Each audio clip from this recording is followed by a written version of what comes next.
Muy bien, chicos, bienvenidos a la clase de hoy de sistemas solares térmicos.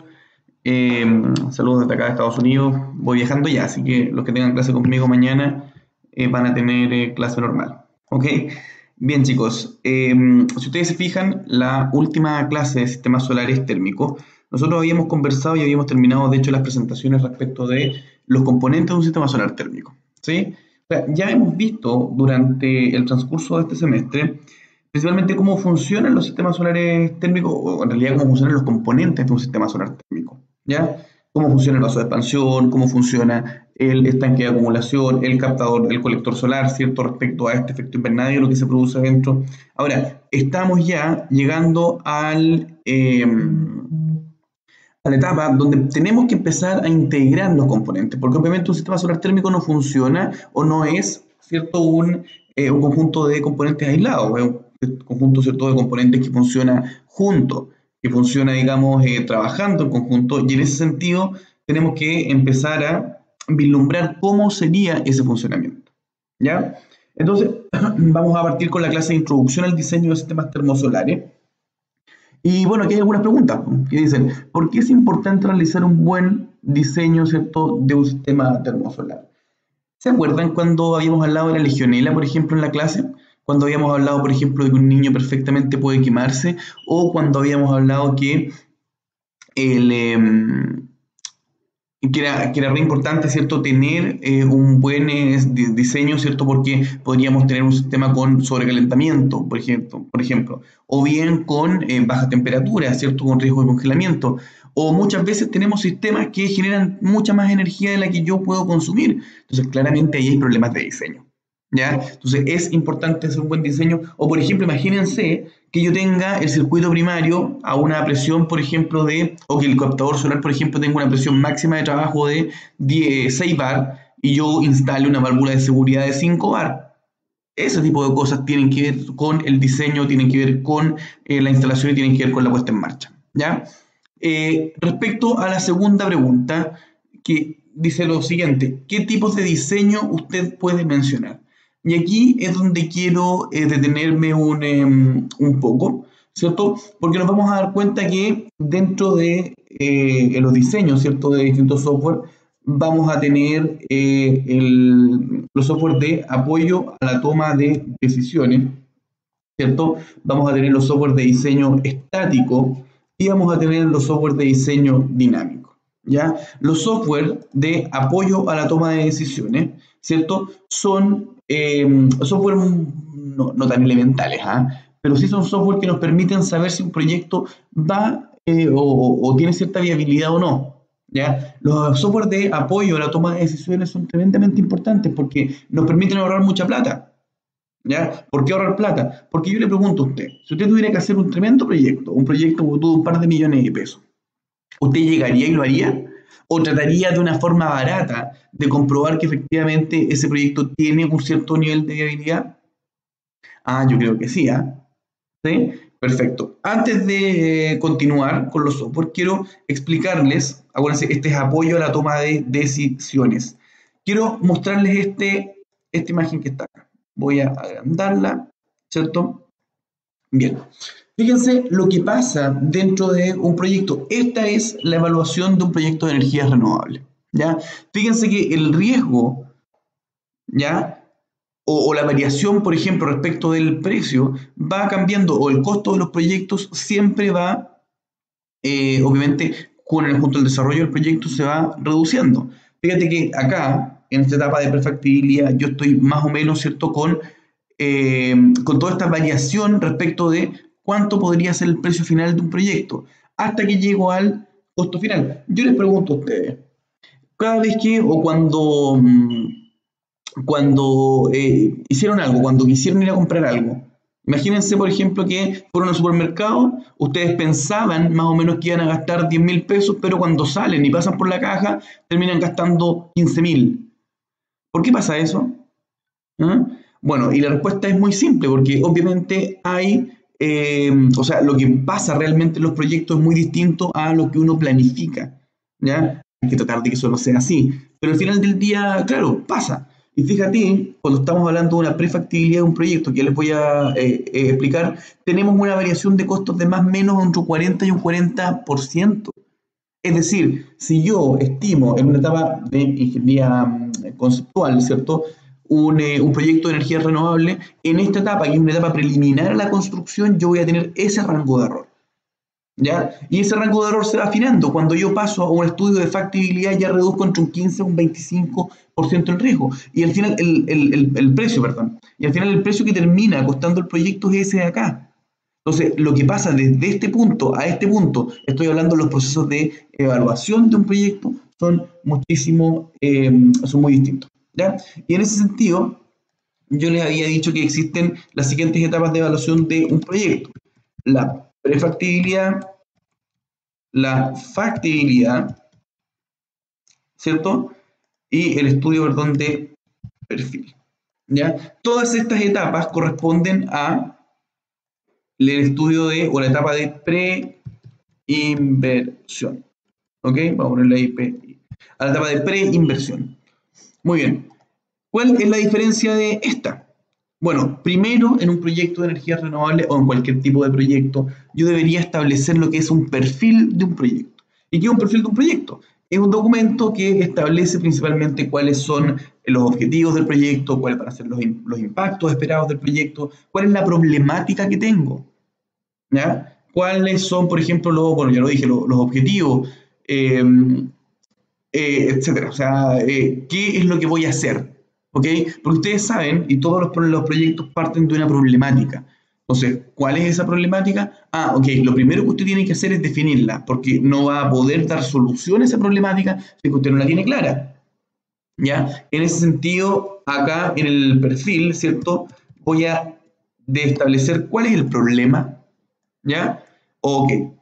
Luego, en la prefactibilidad, yo lo que busco es identificar cuáles son las posibles soluciones a ese problema, ¿ya? Primero defino cuál es mi problemática y después me voy a definir cuáles son las soluciones a ese problema. Es decir, imagínense que yo tengo mi problema, ¿cierto? Mi problema es que actualmente no puedo desarrollar una vida normal porque no tengo agua caliente sanitaria para el baño. ¿Ok? Mi problema entonces va a ser que no tengo agua caliente sanitaria para el baño. En realidad mi problema no es que no tenga agua caliente, mi problema es que el no tener agua caliente me genera problemática, ¿ya? O me genera, por ejemplo, una baja de competitividad, no puedo llegar a mi trabajo de manera adecuada, pierdo los trabajos porque no puedo bañarme en la casa, ¿se entiende? ¿Sí? Los problemas nunca se definen por la falta de algo, sino que se definen principalmente eh, por el estado negativo. ¿Ya? Mi problema, por ejemplo, cuando no tengo energía eléctrica, no es el no tener energía eléctrica en sí, sino que mi problema es justamente el que yo no puedo hacer una vida normal o que no puedo ser competitivo, no puedo fabricar, por ejemplo, de noche, no puedo hacer producción, por ejemplo, nocturna porque no tengo energía eléctrica. Ese es el problema. O sea, el problema es mucho más allá del no tener energía eléctrica. ¿Se entiende? Perfecto. Ok, volviendo a este ejercicio, ustedes se fijan, claro, no tengo agua caliente sanitaria. Ok, las posibles soluciones pueden ser perfectamente, por ejemplo, un sistema solar térmico, podría ser un termo eléctrico, ¿sí?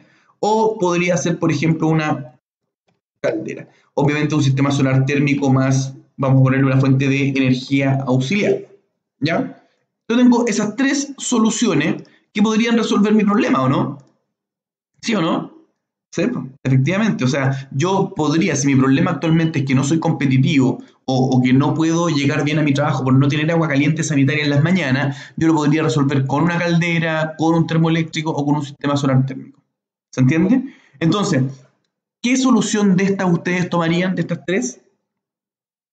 Ah, difícil pregunta. ¿Sí?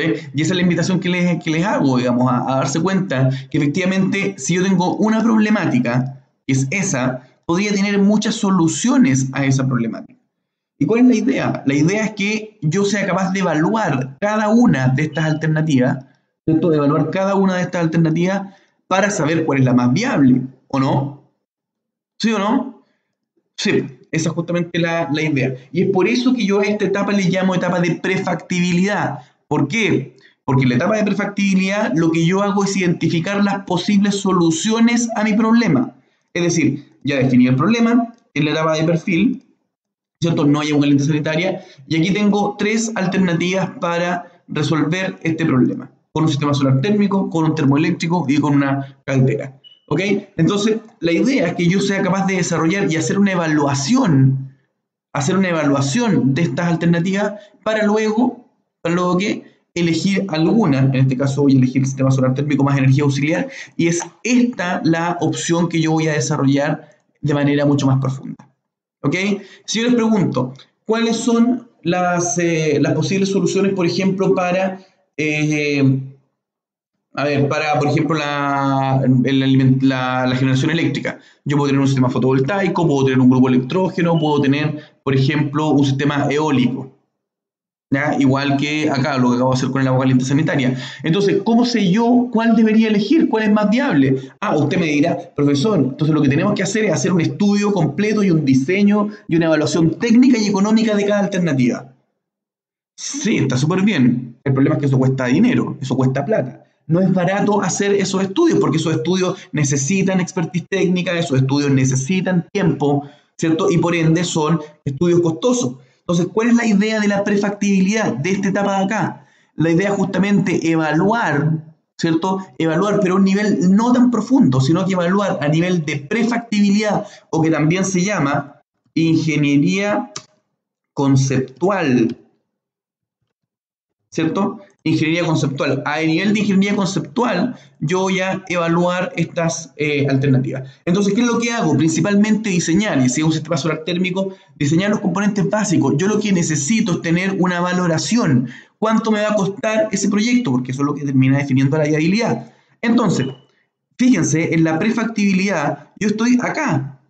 Fíjense todavía todo el rango que tengo respecto a la certeza de cuánto me va a costar, es decir, a la precisión del costo.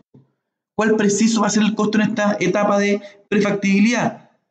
Poco preciso. Aquí estamos hablando más o menos, ¿cierto? ¿De cuánto? De más o menos un 50% respecto a qué tan preciso va a ser el costo. Por ende, usted podría tomar eventualmente, o sea, podría pasar desde la etapa de prefactibilidad hasta la etapa de diseño, o sea, la etapa, perdón, de construcción. O sea, directamente de este estudio muy elemental, muy básico, ¿usted podría pasar a construir un proyecto? Y la respuesta claramente es no, no podría. ¿Por qué? Porque hay que seguir diseñando, hay que seguir desarrollando, hay que seguir evaluando técnica y económicamente los proyectos. Entonces, la idea de prefactibilidad es justamente definir cuáles son las posibles soluciones a mi problema, que en este caso era el que no podía hacer mi vida normal porque no tenía agua caliente sanitaria, ¿ya? Entonces, luego de hacer una evaluación, ¿cierto?, preliminar a nivel de ingeniería conceptual en la etapa de prefactibilidad, yo definí, ¿cierto?, que la mejor de las opciones era un sistema solar térmico más energía auxiliar. ¿Por qué? Porque de la evaluación que hice, la mejor fue esta, y la mejor en términos técnicos y en términos económicos, ¿ya? Entonces, esa es un poco la idea de lo que estamos viendo ahora. Y a esta etapa nosotros le vamos a llamar ingeniería básica. ¿Ok? ¿Sí? Perfecto. Entonces, si ustedes se fijan, ya avancé a la etapa de prefactibilidad. Resumen, rapidito. Vamos a tener el perfil, ¿cierto? En el cual queda claro cuál es el problema. En este caso, el no poder hacer mi vida normal porque no tengo agua caliente sanitaria. En la prefactibilidad voy a desarrollar, ¿cierto?, las posibles soluciones para ese problema. Y en la factibilidad voy a elegir, ¿cierto?, o selección de la mejor alternativa. ¿Para qué selecciono la mejor de las alternativas? La selecciono justamente para saber cuál de estas voy a seguir desarrollando a nivel de ingeniería básica. Miren, yo les pregunto, si ustedes imagínense que tuvieran que construir un tremendo sistema solar térmico para el Duoc, para el edificio grande que tenemos, ¿ya? Si yo le digo, usted es el inversionista, usted es el que tiene la plata, si yo le digo que necesito, por ejemplo, 20 millones de pesos para el desarrollo, para la construcción de un sistema solar térmico, ¿usted me pasa la plata?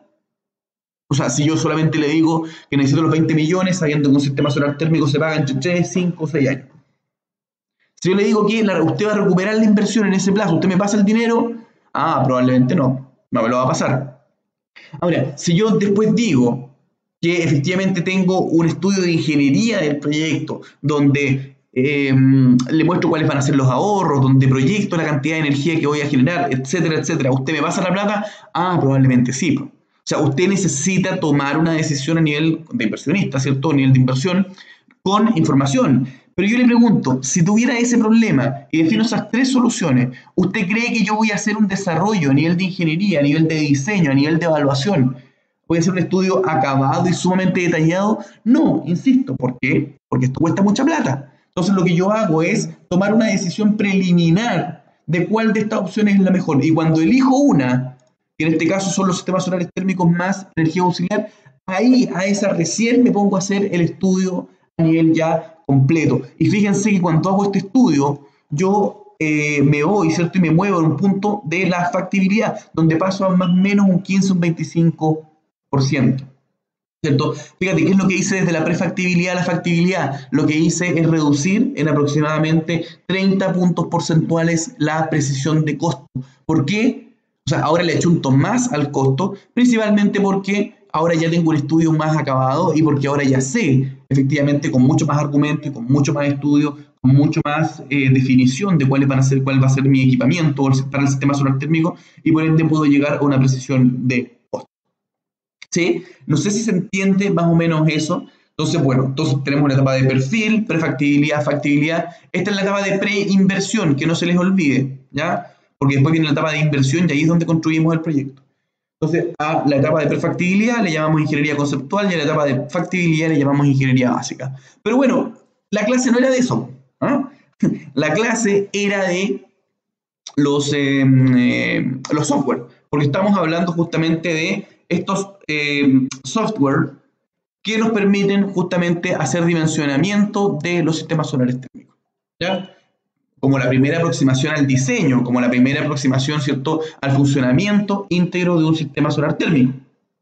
Muy bien, entonces tenemos aquí los software, y yo les dije, tenemos los primeros software de ayuda a la toma de decisiones, ¿ya? Los software de ayuda a la toma de decisiones son software que principalmente trabajan en la etapa de prefactibilidad, ¿ya? O bien en la etapa de ingeniería conceptual. No se confundan con eso, ¿ya? Conceptual. No se confundan. ¿A qué me refiero que no se confundan? Porque la etapa se llama prefactibilidad y en la prefactibilidad yo desarrollo una ingeniería conceptual. ¿Ok? Entonces, ¿cuál es la gracia de estos software? Los software de ayuda a la toma de decisiones son software que principalmente nos ayudan a decidir si es que efectivamente el proyecto es viable o no. Con software de apoyo a la toma de decisiones yo podría evaluar cada una de estas alternativas y saber cuáles son a grandes rasgos los resultados, ¿cierto?, que podrían traerme estas alternativas. Y esa es un poco la idea, ¿ya? Bien. ¿Qué tipo de software a nivel de prefactibilidad existen? Bueno, principalmente está uno de los software más importantes de ayuda a la toma de decisiones, el Red Screen, un software que nosotros vamos a aprender a utilizar, ¿cierto?, durante, bueno, no este semestre, sino que el siguiente. Tenemos, por ejemplo, también el explorador, ¿cierto?, del Ministerio de Energía. ¿Por qué? Fíjense que el explorador del Ministerio de Energía te pide muy pocos datos.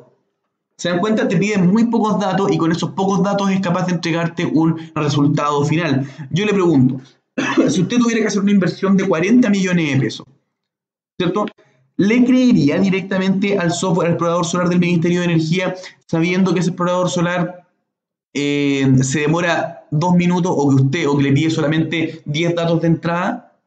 Está difícil, ¿no? ¿Ah? Probablemente uno no confía, ¿cierto?, mucho en herramientas que de manera tan sencilla nos entregan resultados. No estoy hablando mal del explorador del ministerio, una tremenda herramienta, ¿cierto?, que se le ha metido muchos recursos para poder hacer lo que hoy en día es.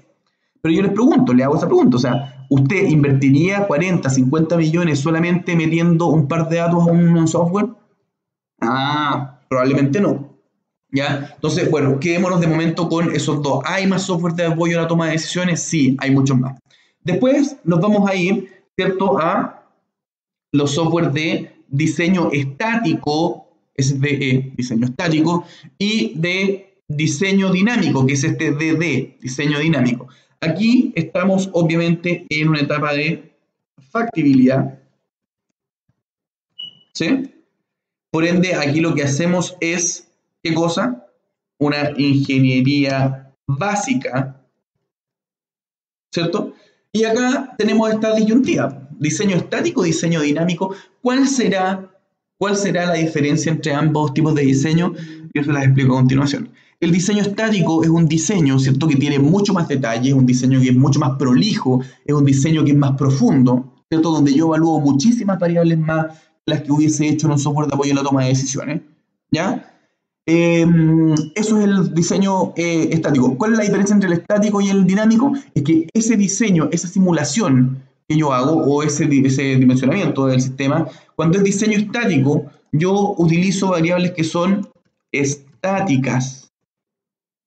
Aquí me refiero con estática, que son variables que no se mueven. Ahí yo uso, por ejemplo, el promedio anual, el promedio mensual, yo uso ese tipo de variables, ¿ya? Si estoy considerando, por ejemplo, la temperatura ambiente, que es muy importante para los sistemas solares térmicos, ahí yo considero la temperatura promedio dentro del día. Pero ustedes creen que el captador solar o que el sistema va a funcionar arriba del techo, digamos, con temperaturas promedio, y la respuesta claramente es no. No, o sea, nosotros necesitamos, o los sistemas solares térmicos trabajan en base a condiciones que son variables, que son dinámicas, no estáticas, ¿cierto? Y es por eso que aquí existe el diseño dinámico, ¿ya? El diseño dinámico lo que hace es algo muy similar al diseño estático, con la diferencia de que aquí las variables son dinámicas. Es decir, estos software de diseño dinámico lo que hacen es, ¿qué cosa? Hacer una simulación de cómo sería el funcionamiento del sistema.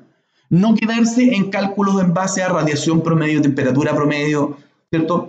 O que las condiciones, por ejemplo, son estáticas. No, el software de diseño dinámico permite simular. De hecho, nosotros vamos a usar un software, en este caso el software TESOL, ¿ya?, que nos permite hacer simulaciones en rangos de cada 6 minutos. Y usted puede ver cómo se va generando el agua caliente. Entonces, claramente, el nivel de precisión de un software de diseño dinámico va a ser muchísimo más grande que uno de diseño estático. ¿Qué tipos de software de diseño estático tenemos? Por ejemplo, hay un montón de planillas de cálculo. Para planillas de cálculo tenemos, por ejemplo, también el software que se llama... hoy me olvidé ¿cómo se llama este? Bueno, ya me acordaré cómo se llama el software, pero generalmente lo que utilizamos son planillas de cálculo, ¿ya? Y cuando hablamos, por ejemplo, de diseño dinámico, estamos hablando del TESOL, ¿cierto? Estamos hablando del TESOL, por ejemplo, del TRANSOL, ¿ok? Del SAM, que es el Solar Advisor Model. O sea, hay una serie de software que nos permiten hacer cálculos de sistemas solares, ¿ya? Bien, ¿cuál es la idea de esto? Es que en primer lugar nosotros seamos capaces de conocer algunos software de apoyo a la toma de decisiones que evalúan, digamos, a nivel de ingeniería conceptual los proyectos. Y es por eso que una de las tareas que les voy a dejar es que usted haga el cálculo de un sistema solar térmico para su casa, ¿ya? Ustedes sabrán que como yo voy a hacer una simulación para mi casa, ¿ya? Entonces ustedes se van al Ministerio de Energía, ¿cierto? En realidad lo que tienen que poner aquí es el explorador solar, Ministerio de Energía, y aquí les va a aparecer.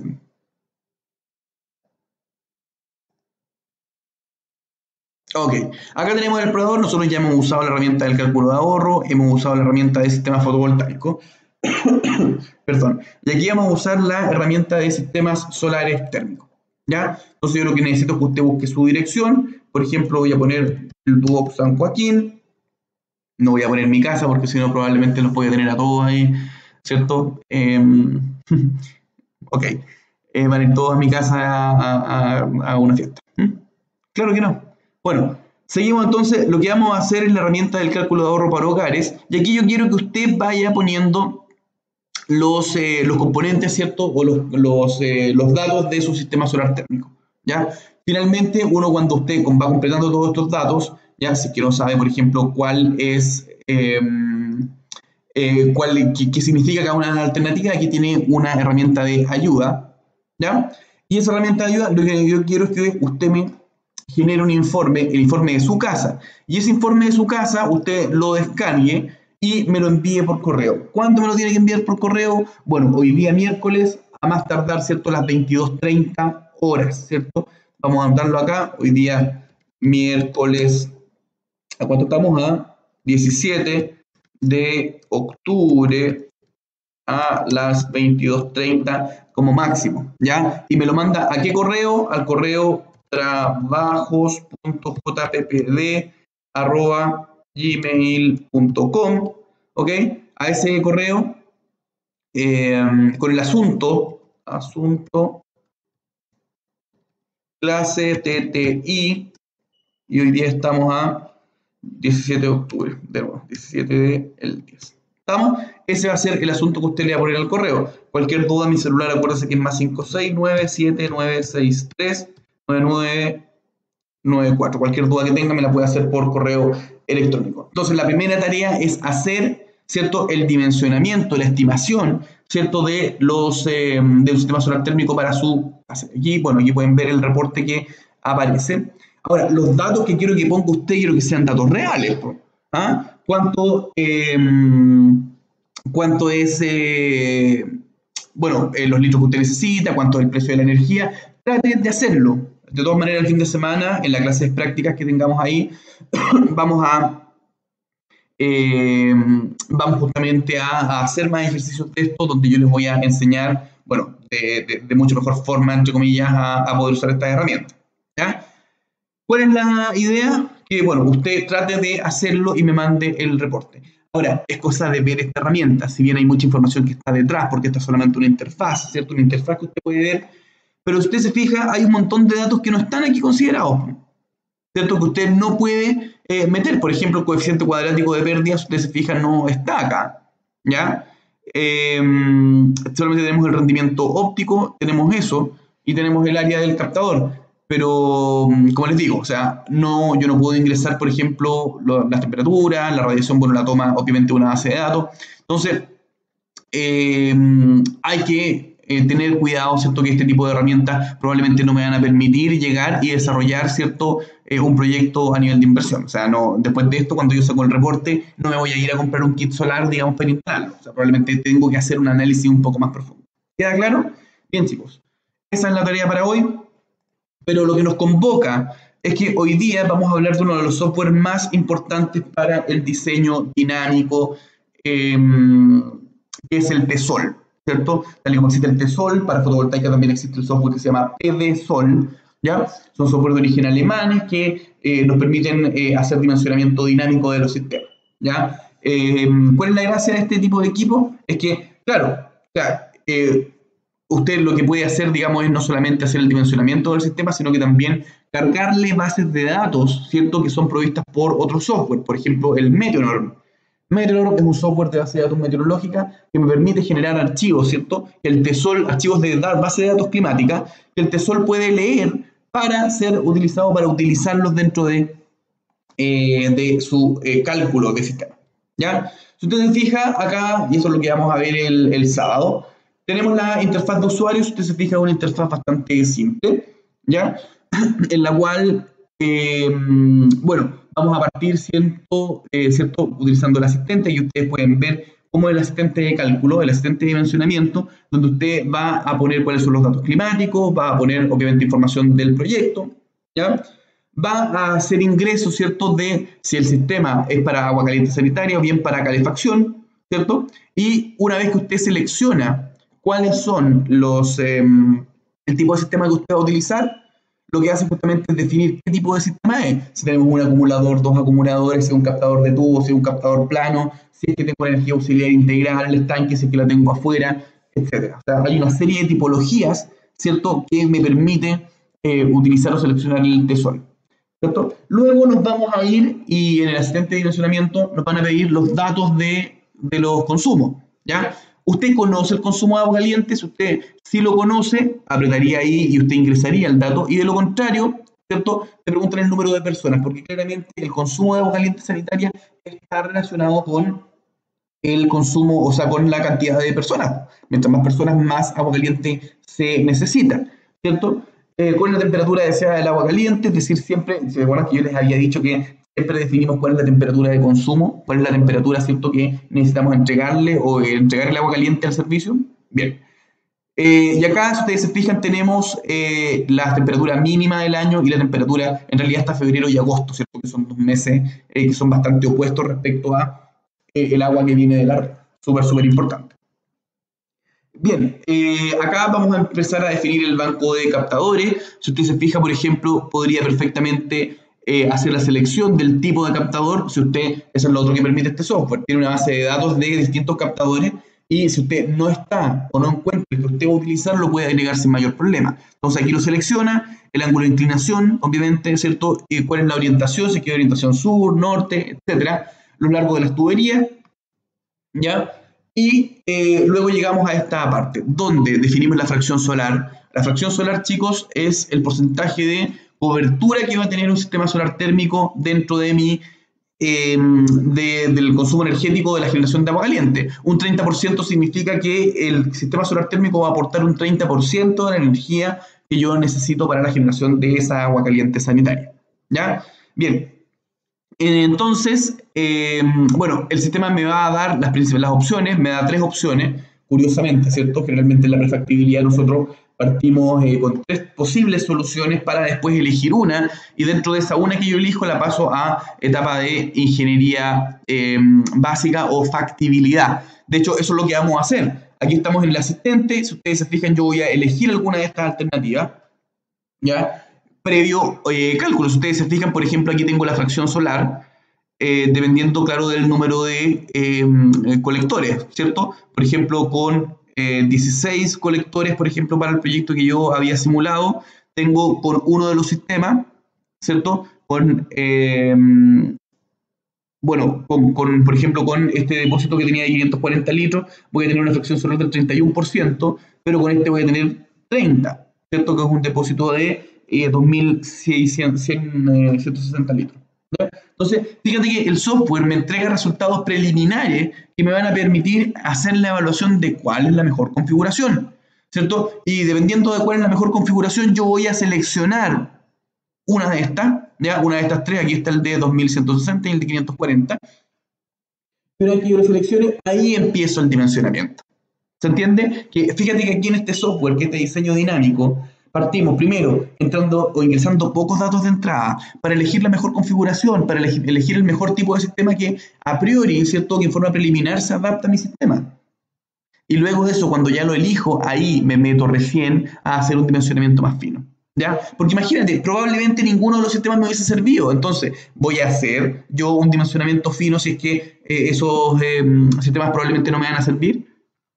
Ese es principalmente el tema, ¿ya? ¿Y por qué se llama diseño dinámico? Por lo mismo, lo que ustedes están viendo acá. Yo podría perfectamente hacer simulaciones, ¿cierto? En rangos de 1 a 6 minutos, de 1 hora, de cada 3 horas, etcétera, ¿cierto? Y aquí yo voy viendo cómo se comporta en la generación de agua caliente, qué es lo que está pasando en el estanque, qué es lo que está pasando en el consumo de energía. Y bueno, una vez que eso pasa, lo que yo voy a tener es básicamente un informe, un reporte que me va a entregar todas las características, la proyección de energía, cuánto va a ser el rendimiento de mi sistema, cuánto va a contribuir, cuánto dinero voy a ahorrar, etc. ¿Ya? Eso es un software de diseño dinámico que, si ustedes se fijan, es súper, súper distinto a lo que pudieron ver acá. Y la pregunta que obviamente ustedes deberían hacerme es: profesor, entonces, ¿el explorador del Ministerio de Energía es malo? ¿Sí? ¿Es malo comparado, por ejemplo, con el software TESOL? Y la pregunta que les tengo, o sea, la respuesta, obviamente, a esa pregunta es no. No es que un software sea bueno o que otro software sea malo. Lo importante es saber para qué etapas a nivel de evaluación de un proyecto, ¿cierto?, sirve cada uno de los software. Para toma de decisiones, para apoyar la toma de decisiones, claramente sirve más el Ministerio de Energía o el software llamado RedScreen, ¿ya? Pero para diseño dinámico o diseño estático ya tenemos que pasarnos a software mucho más complejo, ¿ya? Donde vamos a manejar mucho más variables, donde vamos a poder acercarnos de mejor manera al dimensionamiento del proyecto. Bueno, el próximo sábado, ya que tenemos la clase teórica, o sea, la clase de práctica, vamos a trabajar con Tesol, vamos a hacer un par de ejercicios, pero lo que yo necesito ahora ya es que usted en su casa o en el Duoc donde esté el día de hoy haga el ejercicio. ¿Por qué es importante que usted haga este ejercicio? ¿Cierto? Del dimensionamiento de un sistema solar térmico para agua caliente en su casa, porque después vamos a repetir, ¿cierto? El mismo procedimiento pero con Tesol el día sábado. Y como lo vamos a repetir con Tesol, necesito que usted ya tenga resultados, ¿cierto? Para que comparemos, hagamos la comparación de cómo nos va con una herramienta y cómo nos va con la otra. ¿Les parece? Muy bien. Así que eso, chicos. Cualquier duda me la hacen. Acuérdense que tienen que mandar el informe hoy miércoles hasta máximo las 22:30 horas al correo que está ahí, que no se ve, ¿sí? A ese correo con la simulación del sistema solar térmico en su casa, ¿ya? Y luego de eso nos preparamos para el día sábado, que tenemos la clase práctica donde vamos a trabajar con Tesol en el laboratorio. ¿Ya? Yo les pido por favor que el próximo sábado lleven, los que puedan y los que quieran trabajar, lleven su computador. ¿Ya? Llévenlo por favor porque la idea, como no tenemos tantos computadores en la sala, la idea es que podamos todos trabajar con un equipo para todos aprender a usar el software. ¿Ya? Bien chicos, eso es lo que les tenía preparado para hoy. Vean este video las veces que necesiten, pero la idea es que los conceptos que vimos hoy día queden súper claros y que por favor los apliquen al diseño del explorador solar. Ok chicos, espero entonces hasta las 22:30 el reporte de hoy. Un abrazo, cuídense y nos vemos mañana a los que mañana juegan, a los que tengan clase conmigo. Chao, chao.